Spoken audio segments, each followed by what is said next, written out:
Master minds commerce చదవాలనుకునే 10th inter విద్యార్థుల తొలి ఎంపిక.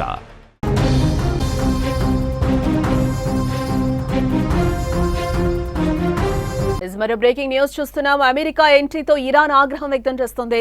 ఇరాన్ కోపంతో రగిలిపోతోంది. అమెరికాపై బాంబులు వేసేందుకు సిద్ధంగా ఉంది. ఇజ్రాయెల్ అమెరికా టార్గెట్ గా బాంబులు వేయడానికి ఆయుధాలను రెడీ చేస్తోంది ఇరాన్. బాలిస్టిక్ క్షిపణులు, అత్యాధునిక ఆయుధాలు మోహరింపుగా ఉంది.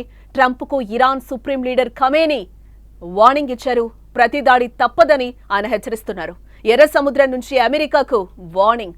అగ్రరాజ్య నౌకలు, యుద్ధ నౌకలపై దాడికి హౌతీలో అడుగులు వేస్తున్నట్లుగా తెలుస్తోంది.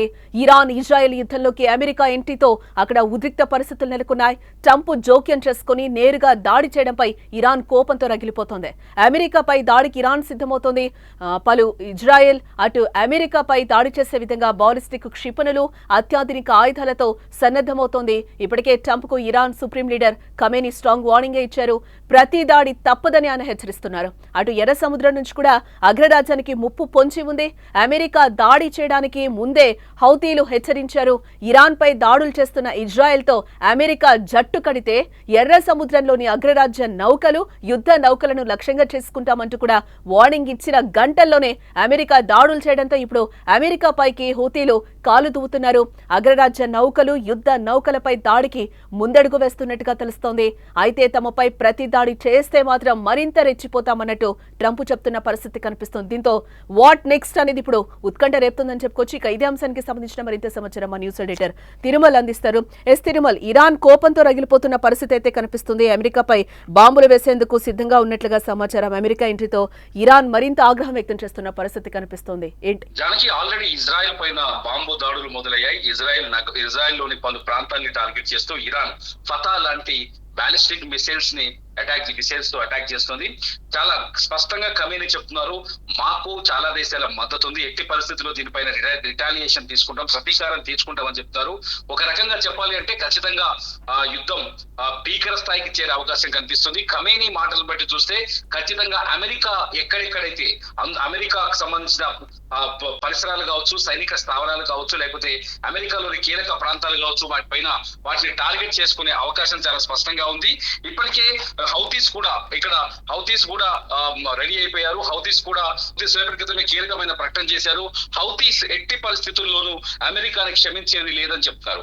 ఇరాన్ పైన ఏకపక్ష దాడులకు దిగడం, టార్గెట్ చేసి ఇరాన్ని ధ్వంసం చేయడం, ఇదంతా మేము చూస్తూ ఊరుకోలేము.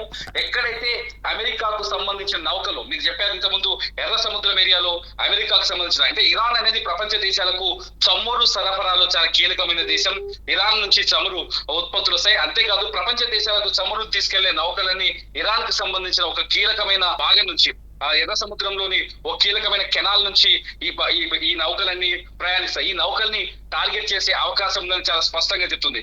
గతంలో ఇరాన్ ఇరాక్ యుద్ధంలో ఈ నౌకల పైన దాడి జరిగింది. ఇలాంటి నౌకల పైన 1980s లో 1988లో ఇరాక్ యుద్ధంలో, ఆ టైంలో ఈ నౌకల పైన 80s not exact to be correction, గతంలో ఇరాక్ యుద్ధంలో ఈ నౌకల పైన దాడి జరిగింది. ఇప్పుడు అదే వ్యూహాన్ని హౌతీస్ అమలు చేసే అవకాశం కనిపిస్తుంది. సిచ్యువేషన్ చూస్తుంటే చాలా సీరియస్ గా ఉంది. బాంబు దాడులు వరుసలు కొనసాగుతున్నాయి. ప్రస్తుతం అయితే ఇజ్రాయెల్ పైన ఇరాక్ దాడులు చేస్తుంది. ఇజ్రాయెల్ లోని చాలా ప్రాంతాలని అటాక్ చేస్తుంది. ఇజ్రాయెల్ లో టెలవీవి అట్లాగే జెరూసలేం ఏరియాలో ఇప్పటికే బాంబు దాడులు కొనసాగుతున్నాయి. ఇంటర్నేషనల్ మీడియా సంస్థలు వీటిని చాలా స్పష్టంగా లైవ్ ద్వారా చూపిస్తున్నాయి. చాలా చోట్ల సిచ్యువేషన్ అయితే చాలా సీరియస్ గా ఉంది. చూడాలి అమెరికా ఈ సాయంకాలానికి, కాకపోతే ఈ రోజు అమెరికా పైన ఇరాన్ ఎటువంటి అటాక్స్ చేశావు చాలా వ్యూహాత్మకంగా ఉన్నట్టుగా తెలుస్తుంది. ఒకవేళ సిచ్యువేషన్ చాలా సీరియస్ గా మారితే అమెరికా మళ్ళీ ఎదురుదాడి దిగే అవకాశం కూడా ఉంది. కాబట్టి దీన్ని హ్యాండిల్ చేయడం కొంచెం కష్టంగానే కనిపిస్తుంది చెప్తారు ఎక్స్పర్ట్స్. అంటే మూడో ప్రపంచ యుద్ధం మొదలైన పరిస్థితి మనకి కనిపిస్తుందని అనుకోవచ్చు అంటారా? ఇటు ఖమేనీ కూడా సీరియస్ గా తీసుకున్నారు. అటు ట్రంప్ కూడా ఇరాన్ అణు ఒప్పందంకి ఒప్పుకోకపోయినా, యుద్ధాన్ని విరమించకపోయినా కూడా మేము రిటర్న్ అటాక్ చేస్తామని కూడా ట్రంప్ చెప్తున్న పరిస్థితి కనిపిస్తోంది. అంటే ఒక రకంగా చెప్పాలంటే ట్రంప్ చాలా స్పష్టంగా ఒక విషయం చెప్తున్నారు, ఏంటంటే ఇరాన్ తయారు చేస్తున్న అణు బాంబులు కానీ, లేకపోతే అణుశుద్ధి యురేనియాన్ని శుద్ధి చేయడం కానీ, ఇది ప్రపంచానికి ప్రమాదకరం అని చెప్తున్నాడు. ట్రంప్ ఏం చెప్తున్నాడు, ఇరాన్ రేంజ్ లో ఉన్న దేశాలన్నీ, ఇరాన్ ఒకవేళ అణువాయుధాలను కలిగి ఉంటే, ఇరాన్ అణుబాంబులను కలిగి ఉంటే ఇరాన్ చుట్టూ ఉన్న దేశాలన్నిటికీ అత్యంత ప్రమాదకరమని చాలా స్పష్టంగా చెప్తున్నారు. ఎప్పటి నుంచో ఇరాన్ కి ఇజ్రాయెల్ కి మధ్య ఉద్రిక్తతల నేపథ్యంలో మొదటి వ్యక్తి మేమే అవుతామని ఇజ్రాయెల్ చెప్పింది కాబట్టి ఇజ్రాయెల్ అందుకే యుద్ధంలోకి దిగింది. ఈ పరిణామాల నేపథ్యంలో ట్రంప్ తనని తాను చాలా స్పష్టంగా సమర్థించుకుంటున్నాడు. ఇరాన్ అణ్వాయుధాలు కలిగి ఉండకూడదు, ఇరాన్ అణ్వాయుధాలు లేకుండా ఉండాలి, ఇరాన్ అణ్వాయుధాలను కలిగి ఉండకుండా ఉండాలి అంటే ఇరాన్ పైన తగిన చర్యలు తీసుకోవాలి. ఇప్పటి వరకు నిన్న చాలా స్పష్టంగా ట్రంప్ ఒక కీలకమైన వ్యాఖ్య చేశారు, ఇజ్రాయెల్ వల్ల కాదు అని. ఇజ్రాయెల్ వల్ల కాదని నిన్న ప్రకటించడంతోనే ప్రపంచం చాలా స్పష్టంగా ఎక్స్పర్ట్స్ చాలా స్పష్టంగా చెప్పారు, ఏ క్షణమైన అమెరికా దాడులు చేయొచ్చని. అంటే ఖచ్చితంగా మేము దాడులు చేస్తామని చాలా స్పష్టంగా చెప్తున్నారు డొనాల్డ్ ట్రంప్.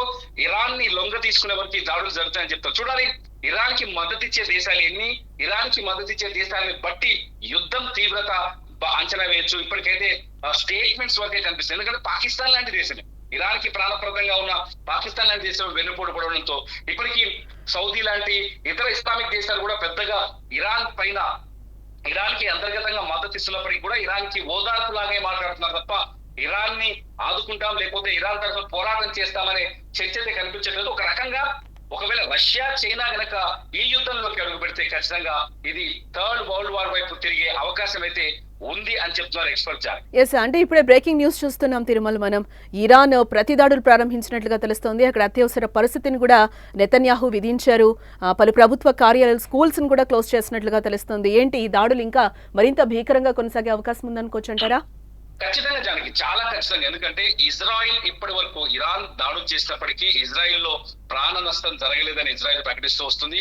మొన్న హాస్పిటల్ పైన దాడి చేసినప్పుడు కూడా ప్రాణ నష్టం ఎటువంటిది జరగలేదు. కాకపోతే ఇరాన్ కనుక ఇప్పుడు అమెరికా కూడా ఇజ్రాయెల్ తో కలిసి యుద్ధంలోకి రావడంతో ఇరాన్ మాస్ దాడులకి అంటే మానవత్వాన్ని మర్చిపోయి, ఎటువంటి మానవత్వ కోణాలని మర్చిపోయి దారుణంగా దాడులకు పాల్పడే అవకాశం కనిపిస్తుంది.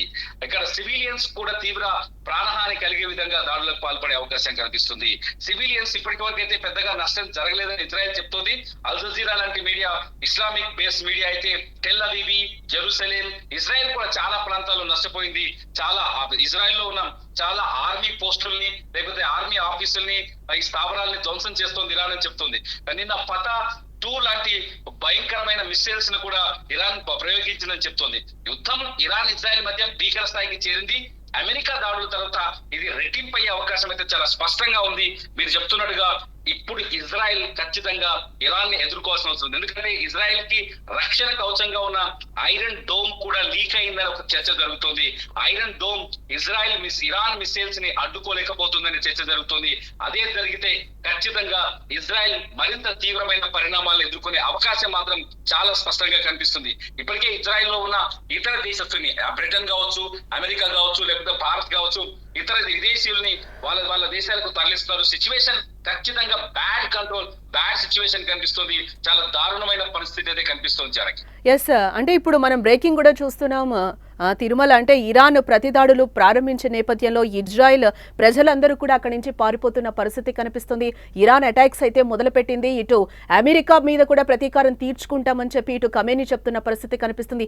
ఇప్పటికీ ఉన్నట్టుండి ఏమైనా జరగచ్చని అనుకోవచ్చు అంటారా? ఊహించలేనిది ఏమైనా జరగబోతుంది అనుకోవచ్చు అంటారా? ఖచ్చితంగా జరుగుతుంది, అది కనిపిస్తుంది కదా మనకి. ఇప్పుడు మీరు చెప్తున్న ప్రకారం చూస్తే, మీకు అందుతున్న బ్రేకింగ్ న్యూస్ ప్రకారం చూస్తే దాడులు మొదలైనవి చెప్పొచ్చుగా. ఈ దాడులు ఎడతెరిపి లేకుండా కొనసాగొచ్చు. వీటిని ఎదుర్కోవడానికి ఇజ్రాయెల్ కూడా అటాక్ చేయొచ్చు. ఈ సమయంలో మళ్ళీ అమెరికా కూడా ఇజ్రాయెల్ తరఫున పోరాటంలోకి దిగొచ్చు. ఇప్పటికైతే ఇరాన్ కి అంతర్గతంగా సపోర్ట్ చేస్తున్న దేశాలు ఉన్నాయి కాబట్టి ఇరాన్ ఖచ్చితంగా మాస్ అటాక్ చేసే అవకాశం అయితే కనిపిస్తుంది జనకి.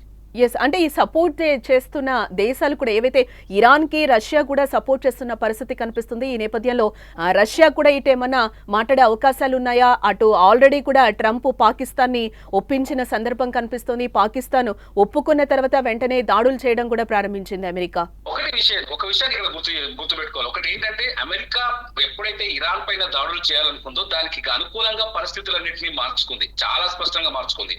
పాకిస్తాన్ ఇరాన్ కి మద్దతు ఇస్తుందనే విషయం ముందుగానే తెలుసు అమెరికా. కాబట్టి పాకిస్తాన్ ఆర్మీ చీఫ్ ని పిలిపించుకొని లంచ్ పార్టీలో కొన్ని ఒప్పందాలు తీసుకుంది.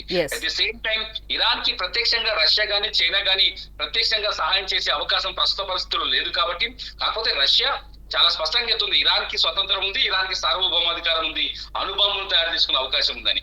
కాబట్టి సిచ్యువేషన్ చూస్తుంటే కొంత ఉద్రిక్తంగా ఉందని చెప్పాలి. ఇంకొంచెం సమయం గడిస్తే గానీ దీనిపైన ఎటువంటి అంచనాలు వేసే పరిస్థితి లేదని చెప్తున్నారు జానకి.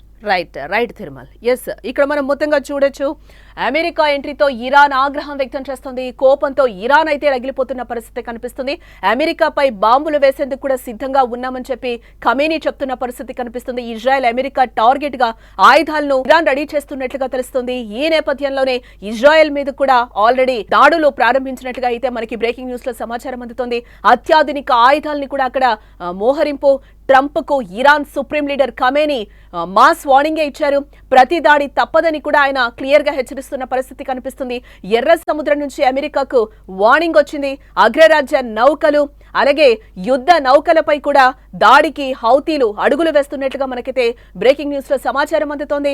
ఇరాన్ ఇజ్రాయెల్ యుద్ధంలోకి అమెరికా ఎంట్రీతో అక్కడ ఉద్రిక్త పరిస్థితులు నెలకొన్నాయి. ట్రంప్ జోక్యం చేసుకుని నేరుగా దాడి చేయడంపై ఇరాన్ కోపంతో రగిలిపోతోంది. అమెరికాపై దాడికి ఇరాన్ పూర్తిగా సిద్ధమవుతోంది. ఇటు ఇజ్రాయెల్ అటు అమెరికాపై దాడి చేసే విధంగా బాలిస్టిక్ క్షిపణులు అత్యాధునిక ఆయుధాలతో సన్నద్ధమవుతోంది. ఇప్పటికే ట్రంప్ కు Iran supreme leader Khamenei mass strong warning ఇచ్చారు. ప్రతి దాడి తప్పదని కూడా ఆయన హెచ్చరిస్తున్న పరిస్థితి కనిపిస్తుంది. అటు ఎర్ర సముద్రం నుంచి కూడా అగ్రరాజ్యానికి ముప్పు పొంచి ఉంది. అమెరికా దాడి చేయడానికి ముందే హౌతీలు హెచ్చరించారు. ఇరాన్ పై దాడులు చేస్తున్న ఇజ్రాయెల్ తో అమెరికా జట్టు కడితే ఎర్ర సముద్రంలోని అగ్రరాజ్య నౌకలు యుద్ధ నౌకలను లక్ష్యంగా చేసుకుంటామంటూ కూడా వార్నింగ్ ఇచ్చిన గంటల్లోనే అమెరికా దాడులు చేయడంతో ఇప్పుడు అమెరికాపైకి హౌతీలు కాలు దూతున్న పరిస్థితులు కనిపిస్తున్నాయి. అగ్రరాజ్యం నౌకలు యుద్ధ నౌకలపై దాడికి ముందడుగు వేస్తున్నట్లుగా తెలుస్తోంది. అయితే తమపై ప్రతి దాడి చేస్తే మాత్రం మరింత రెచ్చిపోతామన్నట్టు ట్రంప్ కూడా వార్నింగ్ ఇస్తున్న పరిస్థితి కనిపిస్తుంది. దీంతో వాట్ నెక్స్ట్ అనేది ఉత్కంఠ రేపుతున్న పరిస్థితి. با سیاست‌های این منطقه آشنا هستند می‌دانند که ورود آمریکا در این قضیه 100% به ضرر اوست. آنچه که او در این زمینه ضربه خواهد خورد به مراتب بیشتر است از آنچه که ایران ممکنه صدمه بخوره. صدمه آمریکا و اگر ورود در این میدان بشه، ورود نظامی در این میدان رو بانه، صدمه جبران پذیر خواهد بود بدون تردید.